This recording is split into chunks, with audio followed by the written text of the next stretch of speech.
In this video, I asked ChatGPT to tell us how to make money with NFTs. We're going to go through some of the answers, including some of the more creative responses. So the initial response from ChatGPT was to create and sell your own NFTs. So for example, digital art, music, videos, etc. Now, that's obvious. And then you can sell that on a particular marketplace or your own website where you can mint it out. So we know about that.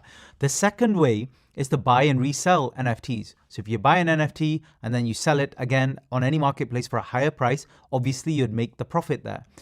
Third one, earn royalties. So if you had your own NFT collection, obviously there were marketplaces that don't really do any royalties now. But traditionally, or if, for example, you're using OpenSea or similar, you can still earn royalties from each of these actual sales. Number 4, an interesting one, is participate in NFT farming. So some protocols allow you to earn tokens by holding certain NFTs. Now, this is all to do with staking, which is still, with some of the better known NFTs, a way that you can actually earn sometimes tokens, etc. But the massive problem with that is the deflation and the value of the tokens steadily kind of going towards zero. Finally, it says be creative, think outside the box, find unique ways to use NFTs.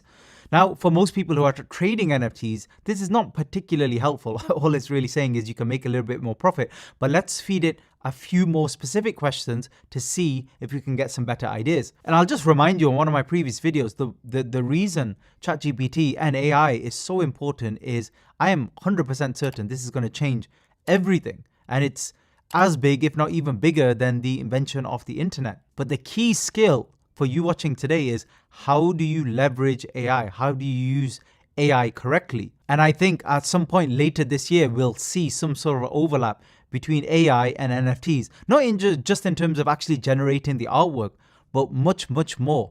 And I'm talking innovation with regards to the smart contracts, how communities work. That's why it could be a very exciting year for NFTs. So people believe that things will be quiet for a while with NFTs, possibly even years. I don't believe that because, as I've said in previous videos, AI is speeding everything up now. So 3 years suddenly becomes 4 to 6 months. So I've asked a more specific question now. Let's hone in on how can I make money trading NFTs. But before I discuss some of the answers there, note that in the original one, it's worth noting that NFT market is quite dynamic and can be quite volatile. Prices can fluctuate rapidly and there's no guarantee of making a profit at all.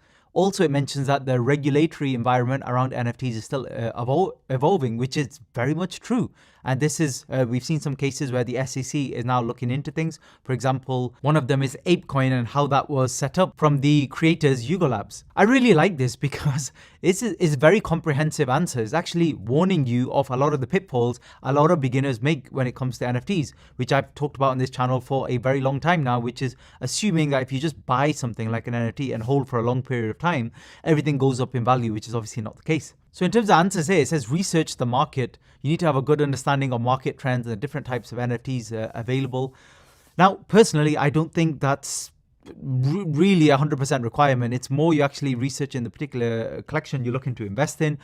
You actually understand how NFT prices change over time and the common kind of moves we see, the common kind of pumps and dumps we see in the actual buying cycle or the NFT phase cycle. So researching a marketplace is not really that important as long as you actually understand how to use a marketplace, for example, like OpenSea. Number 2, it says invest in popular NFTs with a proven track record of appreciation in value. Now, I think this is a very good answer. I mean, this is probably alluding to blue chips, which tend to go up and down in terms of value. So let's have a look at, for example, Azuki. You can see Azuki has a value right now, floor price of 16 ETH, and that's been up and down. So just for free here on OpenSea, you can click on, for example, the analytics tab. And if we go back to your last 30 days, you can actually see how the floor price has been developing. But if you go back on an even longer time frame, you can see that it ebbs and flows with the blue chip NFTs. Next, it says invest in upcoming NFT projects. Look for upcoming ones that have a good reputation, a talented team, and a unique idea that may be undervalued and have potential for appreciation. This is not a great answer and very unspecific. When you're looking to invest in a new mint, for example, there's so many other factors you have to consider, let alone just the mathematical factors, like how much supply is there of that NFT, what's the actual mint price of the NFT, what's the audience they're actually selling to, the size of that audience.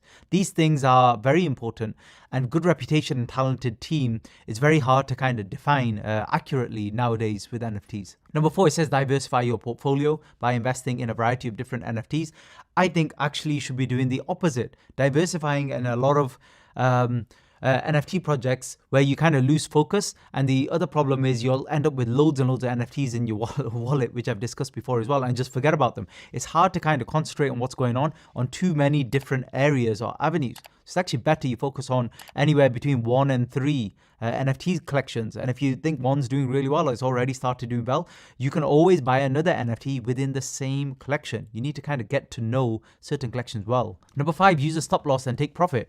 Now, this is, there are tools that are kind of developed that can potentially do this or give you some sort of trigger and stuff like that, but it doesn't really work with NFTs. And generally, you shouldn't really be using stop loss or take profit anyway in trading. You have to be very careful with that because you get a lot of whipsaw activity. So what you should be doing, which is better, is keeping an eye on the market and the trends if you've already bought an NFT, and then making an informed decision. Like if you know there's new news coming out or you see a pump in the price.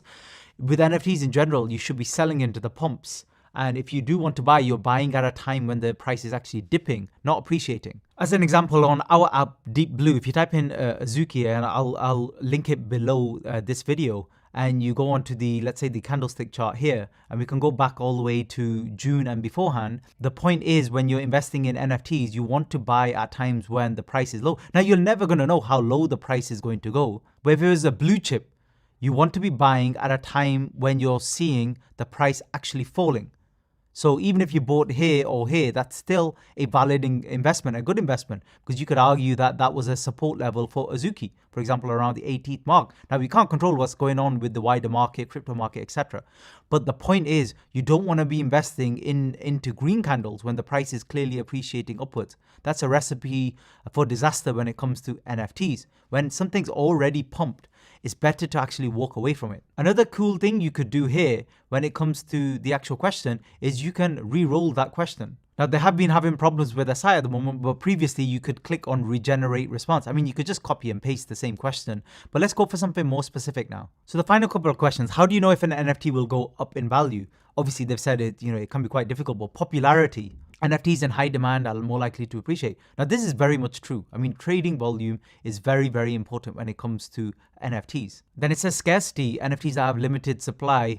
Not particularly helpful, because I actually think the popularity is one of the most important things. But yeah, obviously you have to kind of marry that with the supply and the numbers actually available. Create a reputation.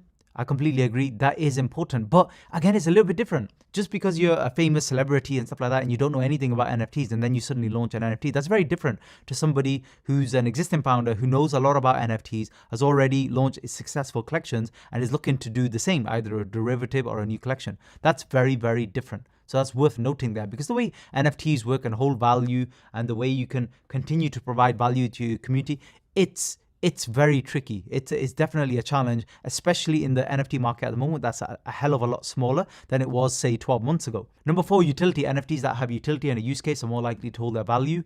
Yeah, that's kind of an obvious answer, but yeah, that is true. Defining what the utility will be in 2023 for NFTs will be a very difficult topic, one that I'm going to discuss in a separate video. And number 5 and 6, technological advancements. I think that's a little bit vague there in terms of an answer. Market conditions. Crypto market is known for its volatility. It's important to keep an eye on the overall market conditions. Yes, very true. And let me illustrate that to you on our Deep Blue tool on market insights here. So if we go back let's say a year, if you go back and you have a look at the volume, you can see it's picking back up in January, but it's still historically very, very low. However, the number of collections that are being minted or released is still relatively high. It remained quite consistent. So what that will mean is, if we can get an increase in terms of the actual trading volume, the marketplace volume across different of the most the largest marketplaces, then potentially we could see all of the NFT collection values increase. That's kind of how it works. And final question: what's the best NFT collection to invest in right now, according to ChatGPT? Answer: I'm sorry, I can't provide the answer right now because it depends on a variety of factors subject to market fluctuations. Now, it's a bit of a cop-out answer, but it's true. It's right. It is a whole set of factors. And further, it kind of elaborates on that with a general note that you should understand the market trends, research marketplaces, look for upcoming NFTs. So note that it's actually giving a lot of the same answers. And this is the problem with ChatGPT 3 is they don't really have live world data at the moment. They only have the certain amount of data that was fed into the system at the beginning. And to make this answer, so you'll see a lot of repetitive answers, but to make this answer a lot better in future, I think with the new version that's coming out, especially if it has real world data feeding into it, you'll get some incredible answers. And I can't wait to see that. But my own answer, for what it's worth for this particular question is, I think if you have the opportunity to, you should be considering the blue chips, but obviously not whilst they're pumping, whilst you see a little bit of a dip in price. If it's a longer term investment, for shorter term flips, especially if your budget is quite limited, you should be looking into the area where new mints are still releasing. But ideally, you're looking again at the audience size, at the supply, at the potential there, and then you fully understand how the mint cycle works. So whether it's worth minting or buying on the secondary market after. But more on that in a separate video. Thanks very much for listening.